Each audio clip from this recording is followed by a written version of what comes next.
Everyone, আমি মাম্পি। আমার নতুন আরেকটি ব্লগে আপনাদের অনেক অনেক স্বাগতম। আশা করছি আপনারা সবাই অনেক ভালো আছেন, সুস্থ আছেন। আমরাও কিন্তু বেশ আছি। ভেবেছিলাম আজ একটু বেশি সময় ধরেই ঘুমোবো, কিন্তু সেই ঘুমটা আর হয়ে ওঠেনি। ঘুমটা একদমই ভেঙে গেছিল। আমার ছেলে যেদিন স্কুলে যাবে বলে সেদিন আর আমার ঘুমটা ঠিকঠাক মতন হয় না। টেনশনে থাকি যে সকালে উঠে ওকে টিফিন বানিয়ে দিতে হবে, রেডি করিয়ে দিতে হবে, খাবার বানিয়ে দিতে হবে। এই যে একটা টেনশন, সেই টেনশনে একদমই ঘুম আসতে চায় না। অন্য কাজকর্ম কিছুই করিনি, সোজা ফ্রেশ হয়ে নিচের ঘরে এসে ছেলেটার টিফিন বানিয়ে দিলাম। শুধু এক গামলা পুরো বাসন ছিল, সেগুলোকে উপর দিয়েছি। আর খাবারটা বানিয়ে ওকে রেডি করিয়ে স্কুলে পাঠিয়ে দিলাম। আর আমার হাজব্যান্ডের ডিউটি ছিল, ডিউটি থেকে এসে ওকে নিয়ে গেল। আমি গোলুকে টাটা করতে বারান্দায় দাঁড়িয়েছি। এত রোদ্দুর বন্ধু যে পাটা যেন পুড়েই গেল। তো তাড়াতাড়ি করে ঘরের ভিতরে ঢুকে গেলাম। টানা বৃষ্টির পরে আজকে খটখটিয়ে রৌদ্র উঠেছে। মনে হচ্ছিল বাবা, হ্যাঁ একদম খটখটে রৌদ্র যাকে বলে। আর সকালবেলাতে পূর্ব দিক থেকে যে এত পরিমাণে রৌদ্র আসে আমার ঘরের ভিতরে। পূর্ব দিকে রৌদ্র কিন্তু অনেকটা পজিটিভ ভাইব্রেশন ঘরের ভিতরে, বাড়ির ভিতরে নিয়ে আসে। ওই জন্য আমি চেষ্টা করি দরজাটাকে সবসময় খুলে দেওয়ার, এই পূর্ব দিকে রৌদ্রটা নেওয়ার। নিচের ঘরে বালিশপত্রগুলো একদিন বৃষ্টির ছেঁচা এসে ভিজে গেছিল আর কেমন একটা ফ্যাকসা গন্ধ ছাড়ছিল। তাই আজকে রোদ্দুর দেখে সমস্ত বালিশগুলোকে, কুশনগুলোকে রোদ্দুরে দিয়ে উপরে ঘরে এসেছি। তার আগে এক কাপ চা বানিয়ে আগে নিজে খেয়েছি পাখার নিচে 10টা মিনিট বসে। ওই চায়ের কাপে যদি চুমুকটা না দিতাম আমি আর এনার্জিটা ফিরে পেতাম না। কারণ সকালে ঘুম থেকে উঠে যখন একদম এক জোর কদমে কাজ করি তখন আমি অনেকটা এনার্জি লস করে ফেলি। তারপরে কিছুটা সময় বসলে আমি আবার এনার্জি ফিরে পাই। তো দেখো, এসেই আমি বিছানাগুলোকে গুছিয়ে নিয়েছি। এই ঘরের ওই ঘরের দুটো ঘরেরই বিছানা গুছিয়েছি। আর তার আগে না আমি জামা কাপড়টা চেঞ্জ করে ছাদে গিয়েছিলাম। ফুল তোলা হয়নি আজকে। আমার হাজব্যান্ডের যেহেতু সকালে ডিউটি ছিল ওই জন্য ফুলটা তুলতে পারিনি। আর রোদ্দুরের তাপে ফুল তো নষ্ট হয়ে যাবে, ওই জন্য আবার চেঞ্জ করে গিয়ে ফুলটা তুলে আনলাম। আর গোপাল সোনাকেও একটু সেবা দিয়ে দিলাম। গোপাল সোনা মুখ ধুয়ে বসেছিল। বাড়িঘর পরিষ্কার পরিচ্ছন্ন রাখার জন্য যে কাজগুলো আমি প্রত্যেক দিন করে থাকি, তো সেই কাজগুলো বরাবরের মতো আজকেও করছি। এই যে ঝাড়ু পোছার কাজগুলো। বাড়িতে যখন একলা একলা থাকি তখন কাজগুলো তাড়াতাড়ি করে নেওয়া যায়। গোলু যদি বাড়িতে থাকে ও তো 1000-100টা কোশ্চেন করতে থাকে। এই ঘুরে ঘুরেই পড়বে ঘুরে ঘুরে এসে আমাকে এটা কি, ওটা কি, ওটা কেন হলো না, অনেক রকমের কৌতূহল, অনেক রকমের জিজ্ঞাসা আমাকে বলতেই থাকবে।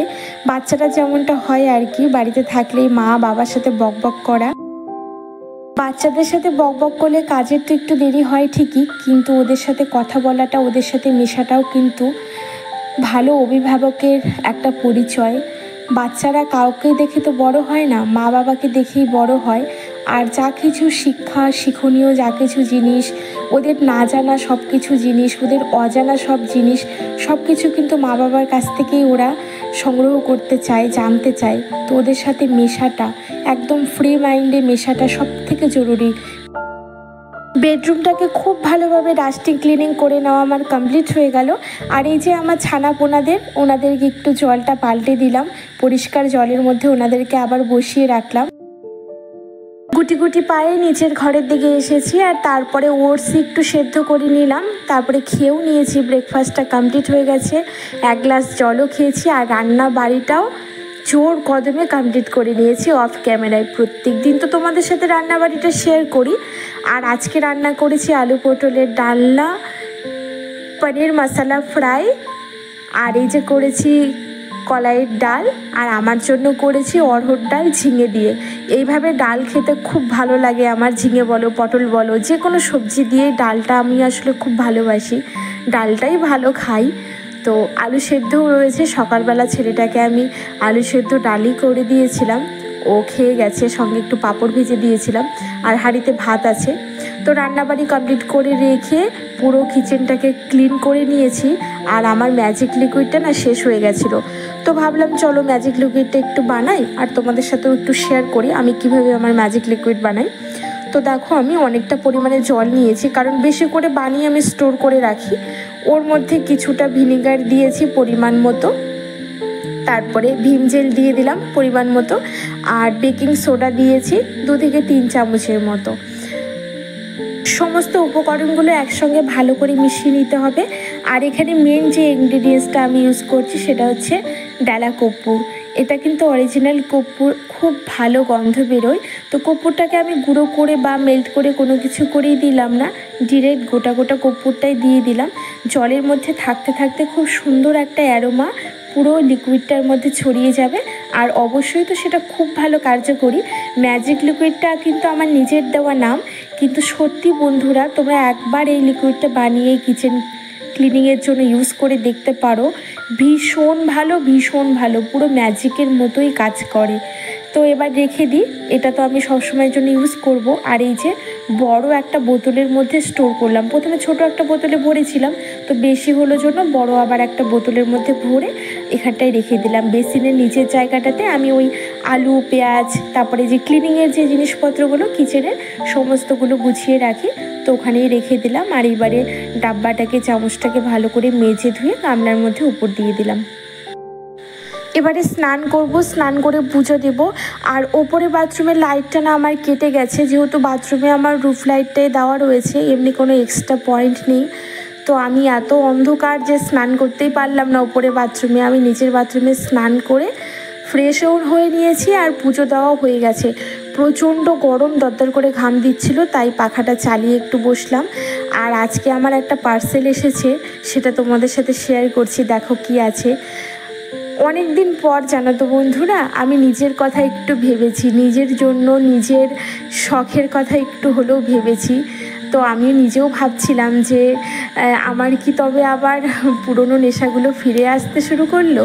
আসলে সংসারের প্রতি ভালোবাসাটা যবে থেকে জন্মেছে, তবে থেকে সংসারের খুঁটি নাটি, ঘটি বাটি এইসবই কিনতে থাকি। এগুলো আমার ভালো লাগা। আর মেকআপের জিনিস বলো বা অন্য কোনো নিজের জুয়েলারি বলো, এগুলো কেনা ছেড়েই দিয়েছি বললেই চলে।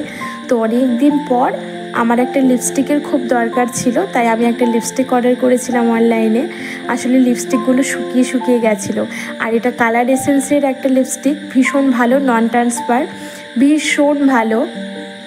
তো লিপস্টিকটা এসেছে, আর এটা কিন্তু লাল কালার না, অন্য একটা সুন্দর পিঙ্কিশ রেড, খুব ভালো লাগলো কালারটা, তাই নিয়েছি। আর আমার সাথে খুব ভালো যায়। আর এই দেখো, কিছুদিন আগে আমি একটা কাজল অর্ডার করেছিলাম, তো ওটার মধ্যে না একটা প্যাকেট ছিল, আর ওটা নাকি ফেস প্রাইমার। আমি তো ফেলেই দিয়েছিলাম। পরে গোলু আমাকে বলছে, মা তুমি কি করেছো, এটা তো প্রাইমার, তোমাকে ডেমো দিয়েছে। তো ওটা আবার কুড়িয়ে এনে রেখে দিলাম। তো তোমাদের সাথে আমি শেয়ার করলাম। আর এইবারে দেখো, খাবার টেবিলে চলে এসেছি, খাবার বেড়েও নিয়েছি। একা একাই যেহেতু রয়েছি, তাই একাই খেতে হচ্ছে। একা একা খাবার খেতে আমার খুব একটা ভালো লাগে না, একটু মনমরা লাগে, অভ্যেসটা নেই যেহেতু। তো আজকে খেয়েই নিলাম, কিছু করার নেই। আর এখন হলো বিকেলবেলা, ছাদের উপরে এসেছি, জামা কাপড় ছিল কয়েকটু, তো সেই জামা কাপড়গুলো তুলতে। আসলে রোদ্দুরের তাপের জন্য আমি ভেতরেই জামা কাপড়গুলো মেলে দিয়েছিলাম, শুকিয়েও গেছে অলরেডি। গোলুর একটা স্কুল ড্রেস ছিল, এটাকে আমি একটু বাইরে দিয়েছিলাম, যেহেতু স্কুলে যাবে কাল, তো ওই জন্য শুকোতে হবে। দুখানা যদিও আছে, তো প্রত্যেক দিনেরটা তো এত ভিজিয়ে আনে ঘামে যে সেটা তো আর পড়তে পারে না। তবে চলো বন্ধু, আজ এখান থেকে তোমাদের কাছ থেকে বিদায় নেব। কাল আবারও আসবো নতুন ভিডিও নিয়ে। তোমরা ভালো থেকো, সুস্থ থেকো। আর আমার ভিডিওগুলো ভালো লাগলে সাবস্ক্রাইব করে পাশে থেকো।